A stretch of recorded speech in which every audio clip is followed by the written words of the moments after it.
अस्सलाम वालेकुम, welcome to my channel, welcome to the part 2 of Nathiagali trip. ये जो खूबसूरत हाइकिंग ट्रेल आपको नज़र आ रहा है 1.5 माइल्स लंबा ट्रैक, इस पे हाइक करके मैं गई थी लालाज़ार नेशनल पार्क या लालाज़ार वाइल्ड लाइफ पार्क या यूबिया नेशनल पार्क, ये सारे नाम हैं इसके।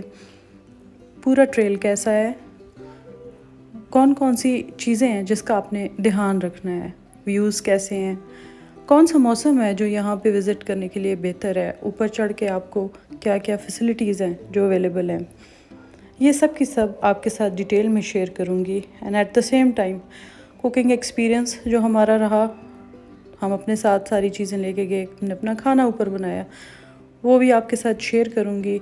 वीडियो को आपने डिटेल से एंड तक देखना है, होपफुली आप इसको एंजॉय करेंगे।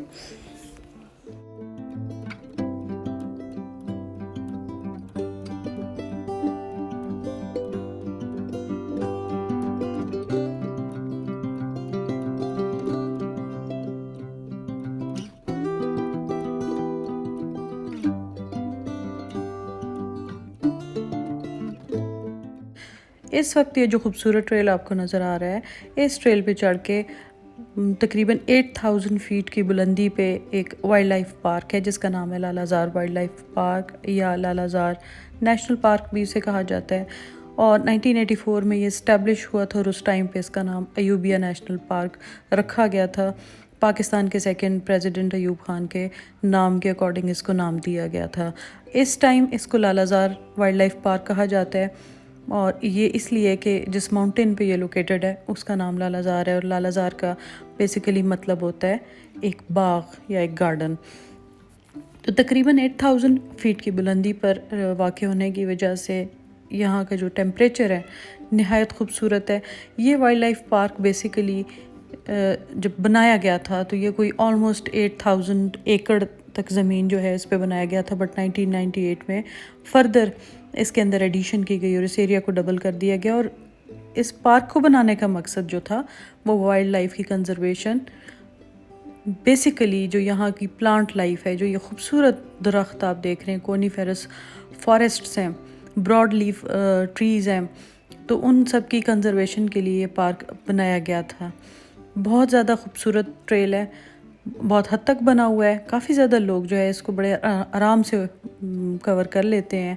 बस थोड़ा सा इंसान थकता ज़रूर है क्योंकि जैसे जैसे आप इंक्लाइन के ऊपर जाते हैं तो आपका जो हार्ट बीट है वो वैसे भी इंक्रीज़ होती है, लेकिन जैसे जैसे आप ऊपर जाते हैं ना तो ऑक्सीजन लेवल्स जो हैं वो काफ़ी ड्रॉप हो जाते हैं। तो यहाँ पे रहने वाले लोगों को तो इतना आइडिया नहीं होता, तो बड़े आराम से ऊपर नीचे क्योंकि इनकी बॉडीज़ एक्लेमेटाइज्ड होती हैं इस ऑक्सीजन लेवल के हिसाब से, लेकिन जब बाहर से कोई आता है थोड़ा सा उसके लिए टफ़ हो जाता है। ट्रेल की जो टोटल लंबाई है ये 1.5 माइल्स है और इसकी जो रेटिंग है वो मीडियम है, तो इसको आराम से जो है वो लोग कर लेते हैं। थोड़ा थक ज़रूर जाते हैं, इसमें कोई शक नहीं है, लेकिन ये घोड़े वगैरह आपको नज़र आ रहे हैं ना, तो लोग अपने बच्चों को जब वो बहुत ज़्यादा थक जाते हैं, चलने से इनकारी हो जाते हैं, फिर उन्हें घोड़ों पे बिठा देते हैं। अब यहाँ पे स्टेप्स हैं, स्टेप्स के बाद अब जो ट्रैक स्टार्ट हो रहा है देखें, वो टोटल जो है वो जस्ट थोड़ा सा उसको पत्थरों के साथ और सीमेंट के साथ ट्रैक को पक्का किया हुआ है ताकि बारिश में जगह स्लिपरी होने की वजह से जो है वो कोई हादसा ना पेश आ जाए। तो बात करते हैं वापस इस पार्क की। इसकी जो टिकट टाइमिंग्स है ना, वो पीक सीज़न जब होता है तो वो 10 AM से लेकर 4 PM तक होता है। और अगर आप एबटाबाद वाली साइड से जाते हैं तो GT रोड के थ्रू आपको 45 मिनट्स लगते हैं और आप आराम से पहुंच जाते हैं। यहाँ पे जब पीक सीज़न होता है तब तो बहुत कुछ होता है, लेकिन मैं आई थी यहाँ पे अप्रैल के मंथ में, तो सब कुछ ही जो था ना वो यहाँ से गायब था, कुछ भी नहीं था देखने वाला, बर्ड्स वगैरह भी नहीं थे। और उनका कहना ये था कि जो भी बर्ड्स या रेप्टाइल्स जो कुछ भी इन्होंने यहाँ पे रखा है वो उनको यहाँ से मूव करना पड़ता है सर्दियों में। तो सर्दियाँ ख़त्म होने के बाद वापस जब लाते हैं तो वो फिर पीक सीज़न में लाते हैं ना, पीक सीज़न मई के बाद आई गेस मई में स्टार्ट होता है। ये नज़र आ रहा है आपको, ये देखें, ये आपने अपनी साइंस की बुक्स में या तो ख़ुद पढ़ा होगा या आपके बच्चे जो हैं उनको पढ़ाया होगा, मोज़ेस के बारे में, टेरिडोफाइट्स के बारे में, एडियंटम, फर्न्स, तो वो सारे यहाँ पे आपको इस दरख्त की जड़ के साथ नज़र आ रहे हैं। तो यहाँ पे आपको एक बड़ा एक रिमार्केबल कनेक्शन मिलता है डिफरेंट टाइप्स ऑफ प्लांट्स का एक दूसरे के साथ। आईवी वाइन आपने पीछे देखी कि किस तरीके से स्ट्रगल कर रही है सन तक पहुंचने के लिए, और वो इतने लंबे ट्री के साथ लिपटी हुई है और वहाँ से अपने लिए शेड भी ले रही है, फूड भी ले रही है।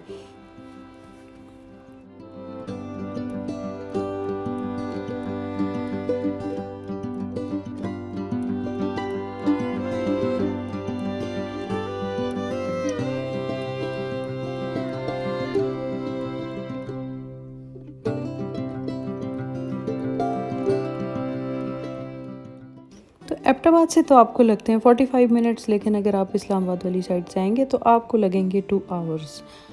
आपका इंटरेस्ट है प्लांट्स में या नहीं है, एनिमल्स में है या नहीं है, स्टिल आपको यहाँ पे आना चाहिए, जस्ट बिकॉज इसके वेदर की वजह से, और वो जो लेवल ऑफ एन्जॉयमेंट आपको महसूस होगा ना यहाँ पे आके, इस ट्रेल पे चढ़ के, खूबसूरत दरख्तों को देख के, पौधों को देख के, वो बयान से बाहर है। वो यहाँ पे आके ही आपको आइडिया होगा, क्योंकि इन प्लांट्स के जो जिम्नोस्पर्म्स होते हैं ना, ये सारे केपीके में आपको मेनली मिलते हैं, बाकी सूबों में ये नहीं है। इनकी एक अपनी खूबसूरत फ्रेगरेंस है, एक बड़ी ज़बरदस्त फ्रेगरेंस है जो इंसान के दिमाग पे बड़ा सूदिंग इफ़ेक्ट क्रिएट करती है, और इंसान को पता लगता है कि आप वाकई में अपनी नॉर्मल थकी हुई लाइफ से कुछ ब्रेक लेके ना, और किसी अच्छे कॉज के लिए कहीं निकलें। जैसे जैसे एलिवेशन बढ़ती चली जाती है तो साथ साथ में वेदर मज़ीद अनप्रेडिक्टेबल हो जाता है, बारिश किसी भी टाइम स्टार्ट हो जाती है। हमारे साथ चूँकि छोटे बच्चे भी थे, और यहाँ तकरीबन हाफ वे हम लोग पहुँचे थे तो बारिश स्टार्ट हो गई थी सामने शेड में। फिर थोड़ी देर हमें बैठना पड़ा था, वेट करना पड़ा था बारिश के रुकने का, लेकिन ये था कि फ़ौरन रुक भी गई थी। पहले तो मेरे माइंड में आ रहा था कि शायद हमें वापस जाना चाहिए, लेकिन बारिश रुक गई थी। तो यहाँ पे करीब ही ये देखिए, ये इन्होंने इकोलॉजिकल पिरामिड की फ़ोटो बनाई है, और ये आपको बताना चाह रहे हैं कि किस तरीके से हाई ऑर्डर कंज्यूमर्स या बर्ड्स ऑफ प्रे जो हैं वो खाते हैं कार्निवोर्स को या टर्शरी कंज्यूमर्स को, जो कि खाते हैं सेकेंडरी कंज्यूमर्स को, और वो खाते हैं प्राइमरी कंज्यूमर्स को। और प्राइमरी कंज्यूमर्स यानी बटरफ्लाइज, ग्रास हॉपर्स वगैरह, वो खाते हैं आगे से प्रोड्यूसर्स को यानी पौधों को, और फिर पौधों को और एनिमल्स को मिलके कौन खाता है? डिकम्पोजर्स। जब उनकी डेथ हो जाती है, कहा जाता है, एक साइंटिस्ट आपने नाम सुना होगा, पास्चर उनका नाम है, और उनका कहना है कि even death is incomplete without the fungi. Decomposers कौन होते हैं? वेरियस टाइप्स ऑफ बैक्टीरिया हैं, फंजाई हैं, ये बॉडीज़ को डिकम्पोज करते हैं, उनको बैक इनटू सॉइल जो है वो मिक्स कर देते हैं इन्हीं तमाम लीव्स को। अगर ऐसा ना होता तो आप सोचें कि कितना ज़्यादा जगह जगह पे सब कुछ डेड बॉडीज़ प्लांट्स की और एनिमल्स की पड़ी होती हैं एज इट इज़। तो डिकम्पोजर्स का होना हमारे लिए ये बहुत बड़ी ब्लेसिंग है।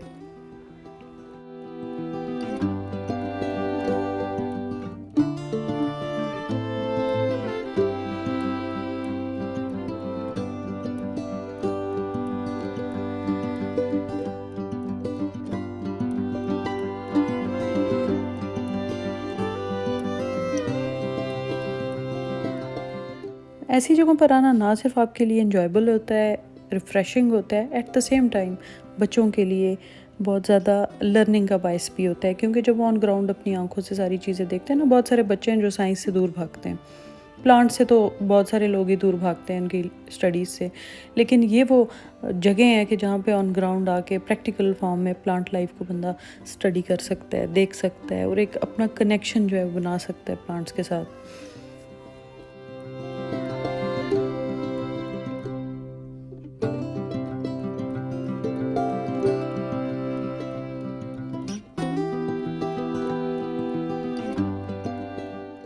थोड़े से स्टीप रास्ते के बाद अब आगे दोबारा से स्टेयर स्टार्ट हो चुकी हैं, और आगे देखिए सामने बेंचेस लगे हैं। अगर रास्ते में कोई थक जाता है तो थोड़ी देर यहाँ बैठ के रेस्ट कर सकता है।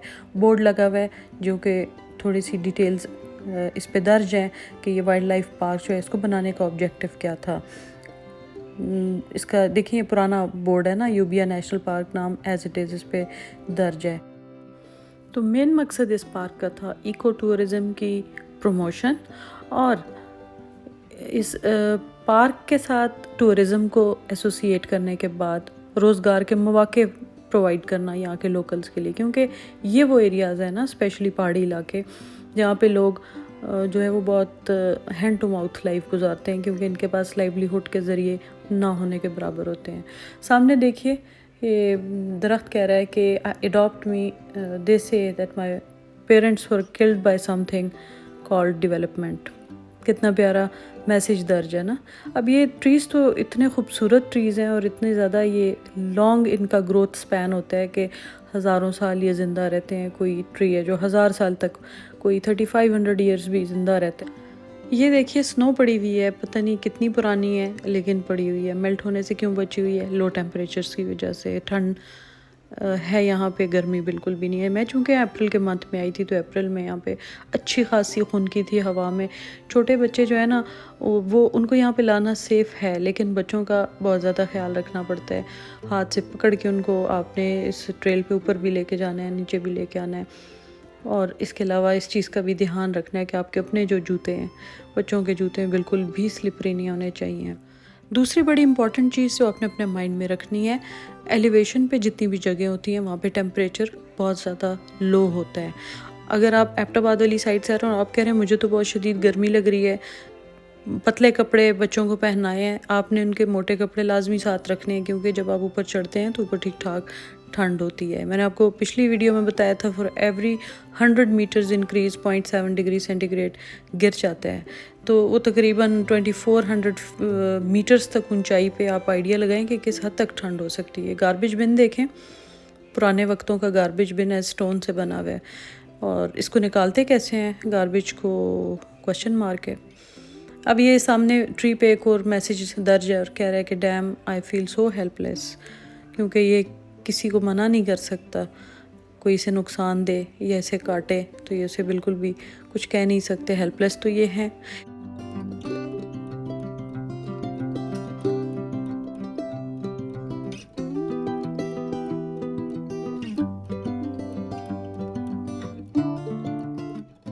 ऑलमोस्ट करीब पहुंच चुकी हूँ मैं लालाजार वाइल्ड लाइफ पार्क के। 4 बोर्ड सामने आपको नज़र आ रहे हैं, इनमें टिकट प्राइस दर्ज है और कुछ ऐसी एक्टिविटीज़ बोर्ड पे लिखी हुई हैं जो कि पार्क के अंदर अलाउड नहीं है, जिनके अंदर कुकिंग भी लिखी हुई है। लेकिन ये बोर्ड्स पुराने हैं, अभी यहाँ पे कुकिंग लोग करते हैं। इन्होंने ख़ुद ऐसे बारबेक्यू शेड्स बना दिए हुए हैं कि लोग घरों से अपने साथ चीज़ें ले आते हैं, यहाँ पे बारबेक्यू वगैरह करते हैं, अपने लिए कुकिंग भी करते हैं। तो पीक सीज़न जब होता है ना तो यहाँ पे बड़े खूबसूरत बर्ड्स होते हैं, लोगों को मंकीज़ देखने को मिलते हैं, और सुना है कि बोर्स होते हैं यहाँ पे, डियर भी देखा जा सकता है और टाइगर्स भी हैं। तो मेरे पास से ना कोई 2-3 लड़के गुज़र के जा रहे थे, अपनी हिंदको ज़ुबान में एक दूसरे को कह रहे थे कि इतना बड़ा बड़ा शेर आसा, जिसके बाद मैं थोड़ी घबराई ज़रूर थी, क्योंकि मेरे साथ एक 2 ईयर्स ओल्ड बेबी भी था। तो मैं इस चीज़ से घबरा गई कि कहीं ओपन में तो नहीं फिर रहे होते, अगर अचानक सामने आ जाए तो क्या किया जाएगा। लेकिन ये कुछ भी नहीं था। सामने देखें वो टक शॉप है और ये स्टेयर्स टूवर्ड सोवेनियर शॉप जा रही हैं। जिस टाइम पीक सीज़न होता है ना तो यहाँ पे ऐसी ग्रीन कारपेटिंग हुई होती है ग्रास की कि फ़ोटोग्राफर्स जो है ना उनके लिए एक फ़ेवरेट डेस्टिनेशन है ये। इतनी खूबसूरती है यहाँ पे। टक शॉप के अंदर छोटी मोटी चीज़ें मिल जाती हैं, जैसे चिप्स हैं और जूसेस वगैरह, बिस्किट्स, लेकिन प्राइसेस इनकी थोड़ी ज़्यादा होती हैं। यहाँ पे एक बोर्ड लगा हुआ है जिस पे यहाँ पाई जाने वाली जो डिफरेंट टाइप्स ऑफ बटरफ्लाइज हैं, उनकी टाइप्स हैं, उनकी फ़ोटोज़ बनी अलॉन्ग विद देयर नेम्स।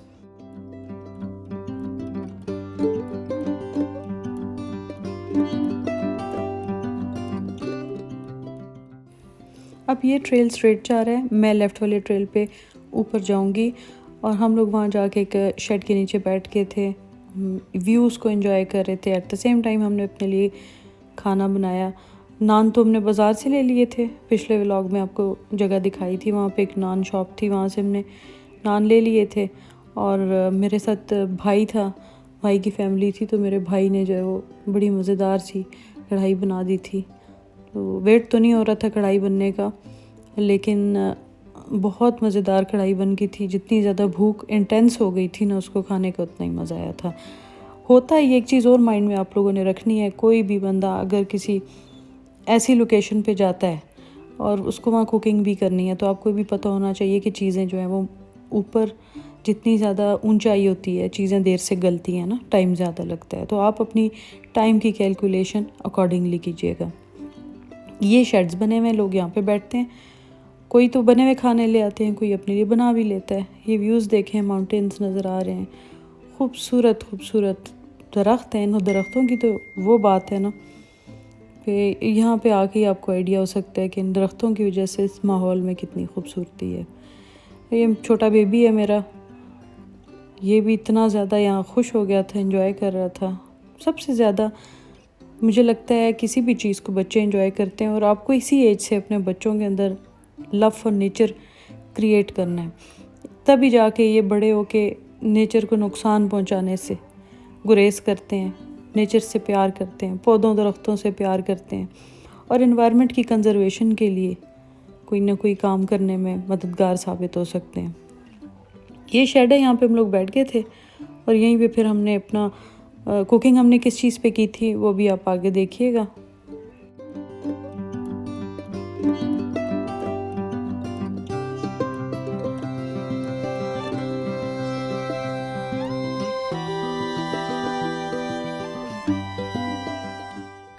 मेरा भाई जो है ना वो बहुत ज़बरदस्त बाइकर है, बहुत खूबसूरत ट्रिप्स वो करता है, टूवर्ड नॉर्थ हो जाता है, बड़ी प्यारी प्यारी लोकेशंस पे जाता है। मुझे तो अक्सर वीडियोस और फ़ोटोज़ अपनी भेजता रहता है, और मैं हमेशा उसको यही बोलती हूँ कि भाई खुदा के लिए कोई चैनल बनाओ, और ये सारी चीज़ें, ये जो जितनी एफ़र्ट करके आप इतनी प्यारी जगहों पे जाते हो, लोगों को भी दिखाओ।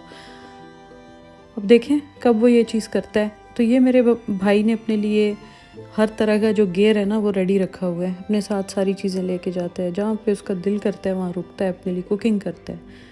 उसने ये वाला जो चूल्हा है रखा हुआ है, इसके ऊपर बड़ी हैवी ड्यूटी कुकिंग भी पॉसिबल है, और बहुत ही ज़्यादा जो है ना ये एफिशिएंट किस्म का चूल्हा है, ज़बरदस्त चूल्हा है। इस पर बड़े आराम से, मैं तो हैरान हुई इतने छोटे से चूल्हे पे इतनी बड़ी कढ़ाई कैसे बन गई थी।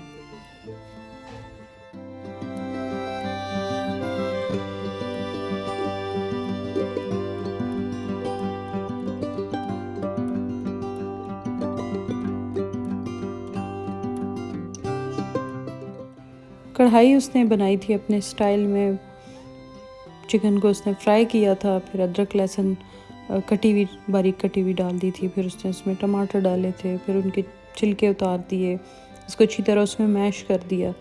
उसके बाद उसमें उसने थोड़ी सी दही और उसके बाद थोड़ा क्रीम डाल के उसको बड़ा ज़बरदस्त बनाया। यानी कढ़ाई और हांडी दोनों का फ्लेवर इसमें आ रहा था, पर बहुत ही ज़्यादा डिलीशियस थी।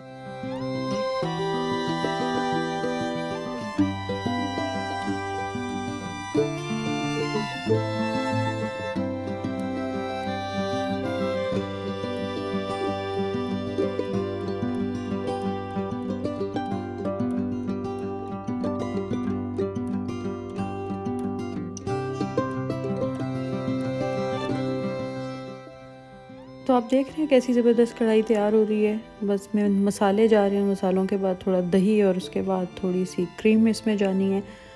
मुझे ऐसे लगता है कि ख़वातीन से ज़्यादा अच्छी जो है वो मर्द कुकिंग कर लेते हैं। अगर आप में से किसी में थोड़ा सा भी टूवर्ड कुकिंग इंटरेस्ट है, बाज़ लोगों में तो पैशन होता है ना, अगर थोड़ा सा भी इंटरेस्ट आपके अंदर है तो आप लाजमी अपने इस इंटरेस्ट को यूज़ करें और अपनी स्किल्स को इन्हेंस करें।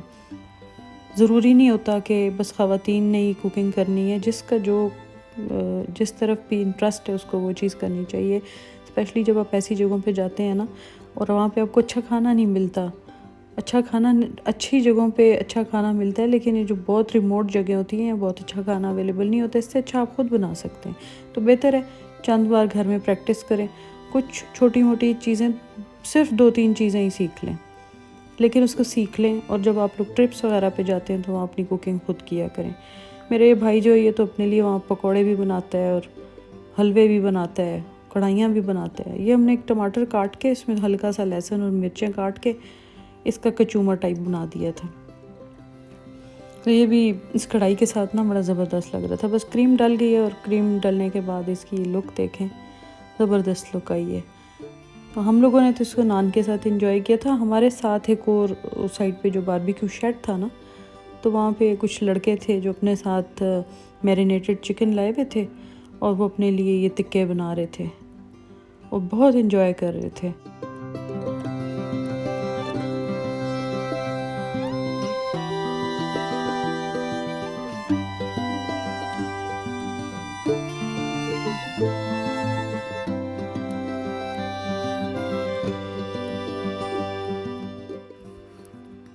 तो खाना खाते साथ ही बारिश स्टार्ट हो गई थी, बल्कि खाने के दौरान ही स्टार्ट हो गई थी। हम लोगों ने जल्दी जल्दी खाना खाया और फिर सारा सामान समेट के अपनी पूरी एफ़र्ट लगा के हम लोग स्पीड में नीचे उतरे थे। अंधेरा बहुत ज़्यादा हो गया था। छोटे बच्चे साथ होते हैं ना, तो फिर अंधेरे में बिल्कुल भी रिस्क नहीं लेना चाहिए। आपको रिकमेंड करूँगी कि लाजमी अपने घरों से निकला करें, अच्छी अच्छी जगहों की तरफ जाया करें। अल्लाह ताला ने बहुत खूबसूरत बनाया इस दुनिया को, इस मुल्क को बहुत प्यारा बनाया है। बाहर से लोग आते हैं, हमारे मुल्क की खूबसूरती इंजॉय करते हैं, और जो यहाँ पे बैठे हैं वो इस चीज़ से टोटली महरूम है।